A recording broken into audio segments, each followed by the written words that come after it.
Golden Axe the Duel.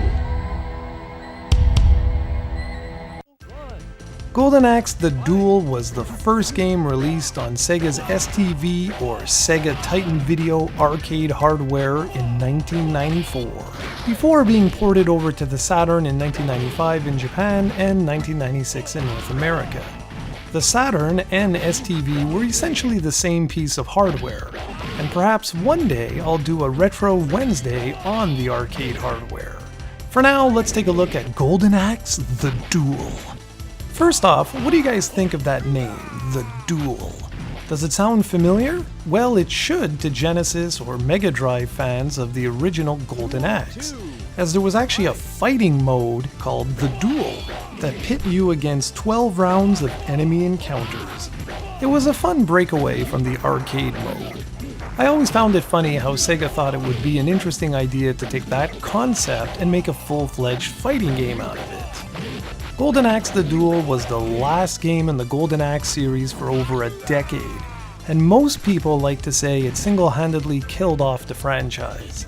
The reality is a little bit different as far as I remember it. You see, in 1993, Sega released Golden Axe 3 that was so different from the previous two games that they didn't even bother releasing it in North America, choosing instead to make it a Sega Channel exclusive.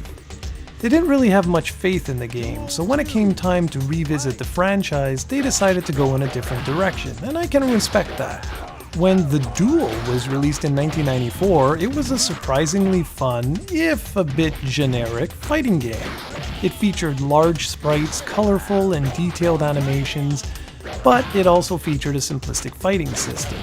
This was clearly inspired by 1991 Street Fighter II, as the movesets are almost identical. The big problem is that Sega sat on this game for 2 full years before releasing it to the masses. As such, this would have been a pretty fun and surprisingly original Saturn launch title, and likely would have fared significantly better, but alas, it wasn't meant to be. The cast of characters is underwhelming to say the least. There are only 10 fighters, no unlockables, and few you'll even recognize. Some of the characters are children from the previous game's heroes, but outside that, there's really not much to get excited about. The fighting system is straight out of Street Fighter II. You perform quarter circle and full circle moves to execute special moves. While this is a weapons-based fighter that is somewhat similar to Samurai Showdown, it isn't anywhere near as original. You might find the special meter unique, in that it harkens back to the original games, whereby dwarves run around the screen, and if you hit them, you can acquire magic containers. Get 5 of them, and you can trigger your super move. But the thing is, it's a little silly and not really practical to pull off. For one thing, once you've acquired all 5 magic containers, you then have to press all 3 kick buttons or all 3 punch buttons simultaneously. And then your magic meter will slowly deplete, and this short window allows you to perform your super move. But since it's such a short window to execute the move, most players won't even bother, and if someone was trying to do it to me, I'd simply defend. This is a classic example of a system that likely sounded great on paper, and it just doesn't execute properly once in the game. Overall, the biggest problem with this game is the lack of originality. You need to understand that by Sega holding on to the game for 2 years, they released it alongside games such as Virtua Fighter 2 and X-Men Children of the Atom. And compared to those games, this one was just okay.